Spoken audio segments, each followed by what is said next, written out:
Since accepting his psychic abilities, Michael Chen realized he needed proper training to use his gifts responsibly and safely. He didn't want to risk causing harm or danger to anyone due to his lack of control or understanding. Determined to master his abilities, he took annual vacation leave and traveled to Thailand for an intensive meditation retreat. His mum was initially against the idea and said, "Your father was also very much into spiritual developments. In fact, he was so advanced that he even spent much time high up in the mountainous Tibetan monasteries, learning from highly advanced spiritual gurus." She eventually relented, since Michael was very certain of what he wanted, but he could tell she was deeply affected by how similar he was to his late father. He enrolled in a 3-week, full-time program under the guidance of experienced monks, specialized in the Thai forest tradition, known for its austere practices and strict discipline. The routine was demanding. They woke up at 3 a.m., meditated for long hours, and only ate one meal daily. The monks lived, embodying the virtues of mindfulness and presence in every moment. Despite the rigorous schedule, Michael found that his powers of focus and concentration grew exponentially. Meditation came naturally, and he progressed quickly compared to the other participants. His mind, already attuned to the spiritual realm, seemed to embrace the deep stillness and clarity of the meditative states with ease. As the days passed, Michael began to experience precise and vivid visions during and outside of his meditation sessions. These visions were not random. They were profound encounters with various spirits. Spirits of departed humans came to seek his help, and elemental nature, spirits shared their wisdom. Dark and angry hellish beings tried to intimidate him, and bright, powerful heavenly beings offered guidance and comfort. Michael spent long hours talking with the monks about his experiences. The monks, though not all of them could see the spirits themselves, had profound knowledge about the various types of beings and shared invaluable advice on how to interact with them. They taught him special techniques to protect himself, ways to avoid attracting malevolent entities, and methods to communicate more effectively with benevolent spirits.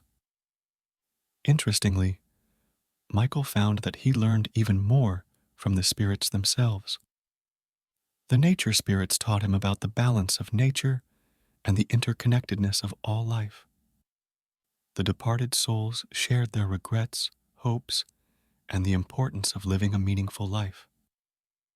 The heavenly beings filled him with purpose and the strength to face the challenges ahead.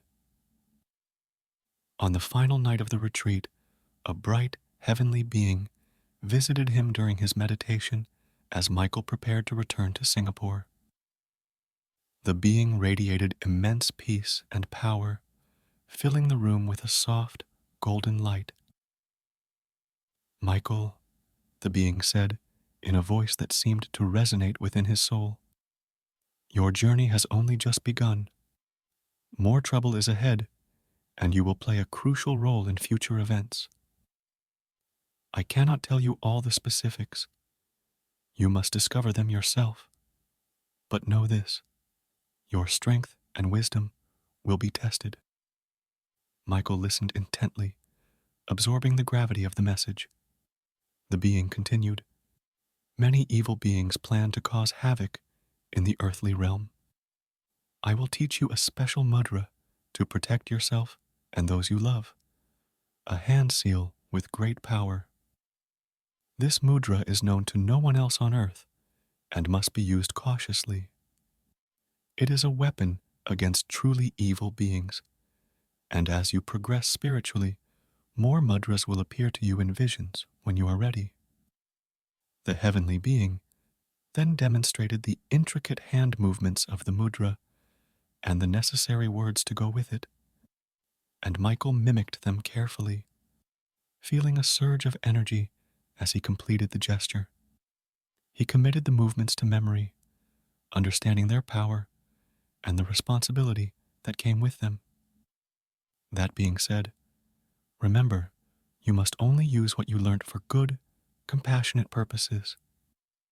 Even against the most evil of beings, your intention should always be from a heart of compassion and love, not anger or hatred.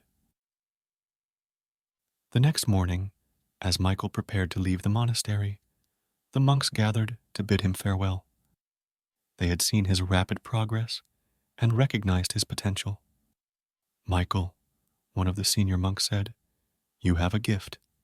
Use it wisely. Remember the teachings and stay true to compassion and justice." With a deep bow, Michael thanked the monks and left the serene environment of the monastery, feeling both a sense of accomplishment and the weight of the responsibility ahead. The journey back to Singapore was filled with contemplation and a renewed sense of purpose. Upon his return, Michael resumed his job at ABC Bank, but his perspective had profoundly shifted. He continued to help spirits find peace, but now, with a deeper understanding and an excellent array of tools and techniques at his disposal. His nights were filled with visions and encounters, each a lesson in humility, compassion, and strength. One evening, shortly after his return, he received a visit from an agitated spirit of a young man named Ravi Sankar, who had been involved in a fatal accident. Ravi was filled with anger and confusion.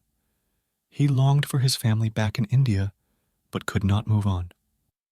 As a result, Ravi is hurting people unconsciously, as his anger and frustration make anyone around him sick. Using the skills he had learned, Michael calmed Ravi, helping him understand his situation and guiding him toward the light where he could find peace. As Michael continued his work, he remained vigilant for the threats the heavenly being had warned him about. His meditation kept him grounded, and the monk's teachings guided his actions. The special mudra was always in his mind, a powerful tool he hoped he would never need to use. One particularly troubling night, a dark, menacing presence approached him. The entity was unlike any he had encountered before, malevolent, powerful, and filled with hatred.